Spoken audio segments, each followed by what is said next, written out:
looking forward to media day like the Super Bowl media day. So I could say I'm just here not to get fined, but I guess this is my shining moment instead. So let's go. Look at that Hollywood Justin Morrow right there, living it up. I'm not sure if today was media day, but there was a whole lot of people here today at TFC training. Gareth Wheeler, Terry Dunfield with you. There was a lot of the same questions about keeping your focus. We all know that's the case, Terry. So let's get down to brass tacks here and start breaking down the two teams position by position. And let's start from the back out with the goalkeepers, both Clint Irwin, Stefan Fry, both established goalkeepers in MLS, but they have a little bit different characteristics. Yeah, for me, Stefan Fry, he's a little bit more aggressive.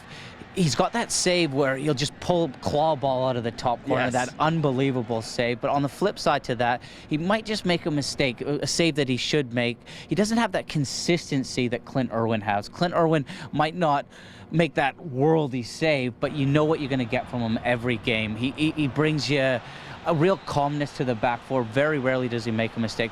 But both keepers as well are very good with their distribution. We like Stefan Fry here in Toronto, one of the better players that the club has ever had, and he dealt with a very difficult situation, being sent away very well, and I think he's used that to propel his career. He's become much more complete goalkeeper. Yeah, it was difficult. I was in the changing room with him when Joe Bendick took the #1 spot, and Stefan Fry in his own right, as he's shown at Seattle, he is a #1, and he swallowed it fine, and he's come back and he showed everyone that he is a top keeper in this league. Compelling situations for both sides. As far as the defensive lines look, Terry, Seattle play basically to straight back four, but they really rely on their fullbacks to get forward. Of course, Toronto FC's 3-5-2 can oftentimes turn into 5 at the back when need be. Different structures, but a veteran Seattle back line that's really propelled by Chad Marshall and his experience being an MLS Cup winner. Yeah, I look at Seattle's back line. They're four. They're all four of them are very good individuals. They're all good athletes. The two fullbacks love to get forward. They've got quality. The two center halves are physically big specimens, good in the air. They want to get tight and battle. But collectively, they don't play as well as a group as what TFC's 3 do. At times, you see the two center halves a little bit square. You played center half, Yes. and that's the last thing you want. You need to play as a 2, really. And that's what I think one of the big strengths of TFC is. The 3 collectively as a group play very well together. Drew Moore just sat him behind Zavaleta and Nicky Hagelin, allows those two to go attack the ball, and then Drew Moore, he sweeps very well. He reads the game, and I think the distribution of our 3 might not be quite what Seattle's are, but you know what? They don't get carried away. Right. That if they need to put into row Z, they put it into row Z, and also they keep it simple by just giving it to Michael Bradley at times. The one thing that TFC's backline needs to do a little bit better at times is communicate between the 3 center halves and the fullbacks, but that's absolutely fixable. And I'm looking for Ramon Torres maybe being a difference maker. We talk about Toronto FC's Panamanian player in Armando Cooper making a difference partway through the year.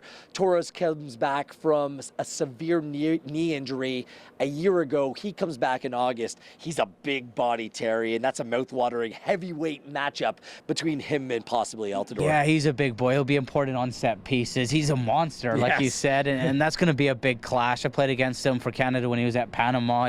He's maybe a little bit rash at times. Yes, he's maybe a red card waiting to happen, but you don't get 99 caps for Panama for no reason, and he was a big part of Seattle's upturn in form coming in the summer. Let's talk about the midfield, and there's a decision for Toronto FC to make how to combat Seattle, whether they play almost the double pivot with Michael Bradley and Will Johnson in the team, keeping out Osorio, or whether to play Osorio, Cooper, and Bradley, which has brought the team so much success, because you have Ozzie Alonso in a holding position for Seattle, playing alongside Roldan, but it's a guy in front, Nico Ladero, the MLS top newcomer this season. He's the player that you have to watch. Yeah, I think if you stop Ladero, you stop a big part of Seattle Sounders' attack. For me, Greg Vanny, this is where his biggest decision is. Do you match Seattle Sounders up in midfield, leave Will Johnson out, go with Osorio and Cooper up against their 2 holding midfielders, and then you allow Captain Michael Bradley to deal with Ladero? Or do you stick with Will Johnson and you play Michael Bradley in that double pivot role beside Will Johnson, and you try to get them on the ball dictating the game? For me, I think he goes the first way. See, Ladero scored 4 playoff goals, but Michael Bradley, I mean, he's the key man in the midfield, isn't he, Terry? Yeah, especially in the playoffs defensively, he's been immense. He shut down Barnett, Villa, Piatti whenever he drifted inside. He's been fantastic. And not only has he shut them down, but when he's won the ball, he's done a great job of keeping TFC in possession. Let's talk about the attack. I mean, the way that Josie Altidore is playing and Sebastian Giovinco, that attack partnership second to none. But the Seattle Sounders have a very intriguing young talent in 22-year-old Jordan Morris. Scored the goal against Colorado in the Rocky Mountains to send Seattle to the MLS Cup final. But he's a player to watch for the future and now. That goal was a great example of his game developing nicely. It was a clever little chip over top of the goalkeeper. Morris, for me, he's very direct, and defenders hate that. He uses his physical strength, his pace. He'll really drive at defenses, and that's difficult to defend.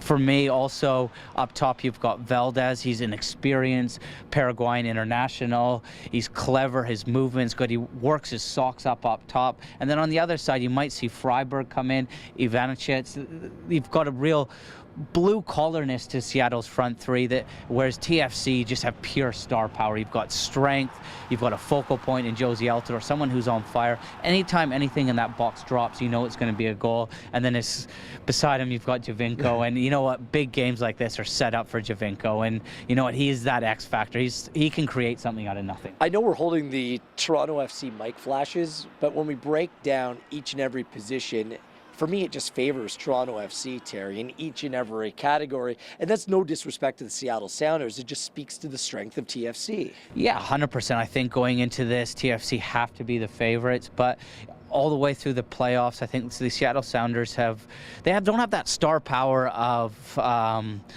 Martin's up front, Dempsey. That they're a real team. Yeah, they've got a Ladero, but they've got that team first mentality, and you can't undervalue that. But you know what? I'm so glad I'm holding this TFC mic and backing this team. I think they definitely have more than enough to deal with the Seattle Sounders, but it's easy to say that. You have to go out there and do it. And what's important about the positional breakdown, individuals don't necessarily win the match. It's the collective team approach, and that's what's going to be so huge, how these units play with one another come Saturday night. Kickoff is at 8 p.m. on TSN and TSN Radio.